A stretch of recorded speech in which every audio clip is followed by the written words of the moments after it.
10th का science 1 का topic gravitation पहला चैप्टर है। तो उसमें हम एक इक्वेशन नहीं, हम एक डेरिवेशन करेंगे जिसके अंदर हम बताएंगे कि भाई अर्थ का जो सेंटर है उस पर जी की वैल्यू 0 क्यों होती है। एक्चुअली जो अर्थ का सेंटर है वहाँ पे अगर हम साइंटिफिकली देखें तो वहाँ पे जितना भी पुल अर्थ कर रही है हर एक साइड से वो इक्वल हो जाता है और वहाँ पे नेट 0 हो जाता है। और अर्थ के हम सेंटर पे जा नहीं सकते क्योंकि पॉसिबल नहीं है, क्योंकि बीच में मैग्मा आता है, लावा आता है। So let this is our earth, ठीक है।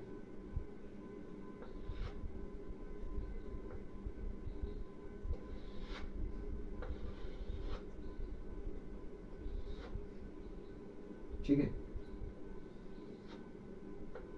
ये हमारी अर्थ है, ये हमारे अर्थ का सेंटर है, ये अर्थ की रेडियस है, ठीक है।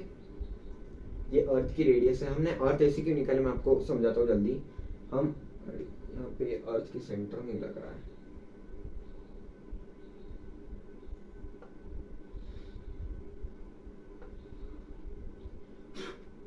ये अर्थ का सेंटर है, ठीक है। यहाँ पे जी की वैल्यू 0 क्यों हो जाती है ना। उसका तो हमें वैसे हम साइंटिफिक रीजन तो दे ही देते, पर एग्जाम में कभी कभी उसका डेरिवेशन भी पूछा जाता है तो हम ये भी क्लियर कर देंगे, ठीक है। तो देखो ये तो भाई ये हो गया। तो एक्चुअली ये जो रेडियस है ये रेडियस है। तो हमें न्यूटन जी का एक यूनिवर्सल ग्रेविटी का एक लॉ पता है, ग्रेविटी का, ठीक है। उन्होंने केपलर के लॉ से वो डिराइव किया था, that is force equal to capital G M M upon R square, ठीक है। पर हमें पता है अभी जो फोर्स है वो इन्फ्लुएंस ग्रेविटी के कारण हो रहा है ना। अभी ये अगर ये कोई तो भी चीज है, ये अगर ग्रेविटी के कारण गिर रही है नीचे, मैं इसे छोड़ रहा हूँ, तो ये ग्रेविटी के इन्फ्लुएंस में है ना।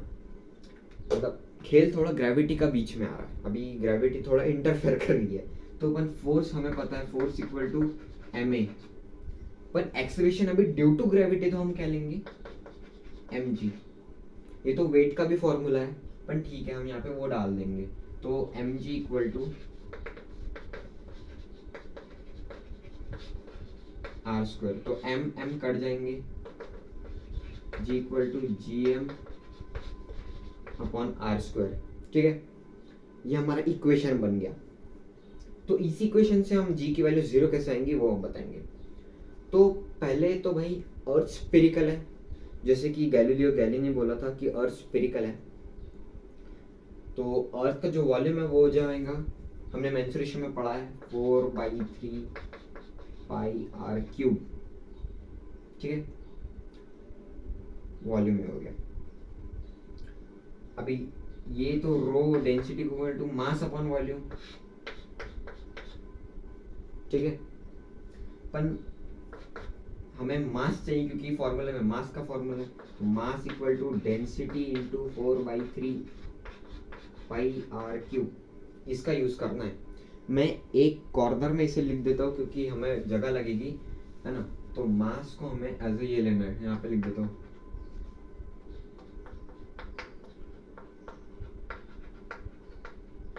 डेंसिटी रो,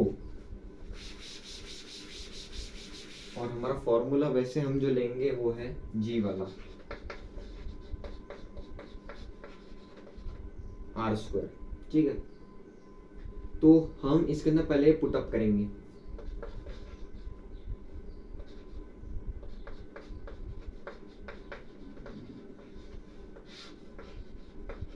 ठीक है। ये कट जाएगा भाई, है ना।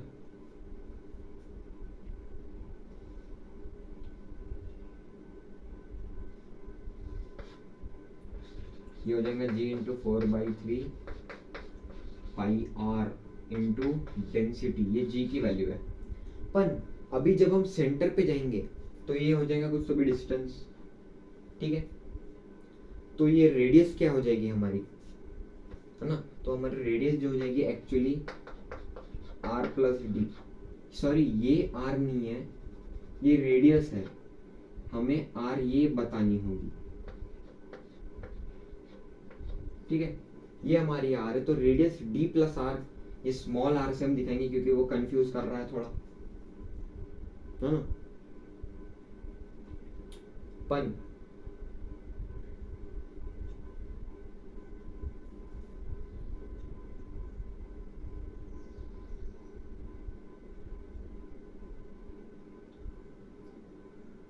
एक काम करते हैं, हम बिगर इसको ही आर बोल देते हैं, छोटे इसको छोटा आर बोल देते हैं, ठीक है। तो बड़ा आर क्या हो जाएगा, ये जो डिस्टेंस है वो आर माइनस डी हो जाएगा, छोटा आर, क्योंकि इनर रेडियस है, ये आउटर टोटल रेडियस है। तो हमारी रेडियस ये हो गई।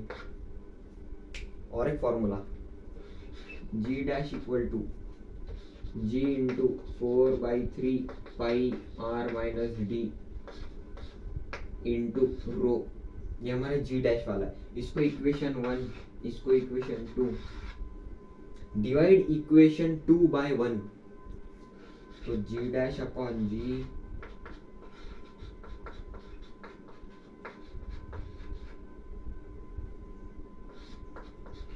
Into rho upon G into 4/3 pi R into rho. ये कट गए भाई, तो बचा क्या, G dash upon G equal to R minus D upon R, ठीक है। ऐसा हमारा कुछ तो बन गया। पन अभी हम सेंटर पे जा रहे हैं, तो डिस्टेंस क्या हो जाएगा भाई, ये तो 0 हो जाएगा, है ना। तो ये 0 हो जाए तो ये क्या, तो हम इसे कैसे लिख सकते हैं, R by R minus D by R, ये 1 हो जाएगा, 1 माइनस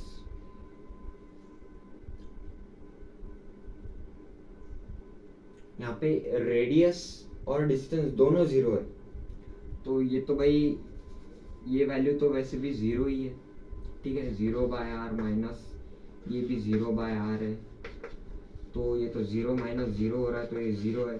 तो जी डैश अपॉन जी, क्योंकि यहाँ पे हम अभी नीचे जा रहे हैं ना, हमें हमने डेप्थ हमने इतनी की, तो यहाँ पे डी और ये जो छोटा आर है ये भी 0 हो जाए, ये पूरा 0, ठीक है। तो g into 0 equal to G dash, therefore g dash equal to 0, therefore the value of g is 0 at the center of the earth.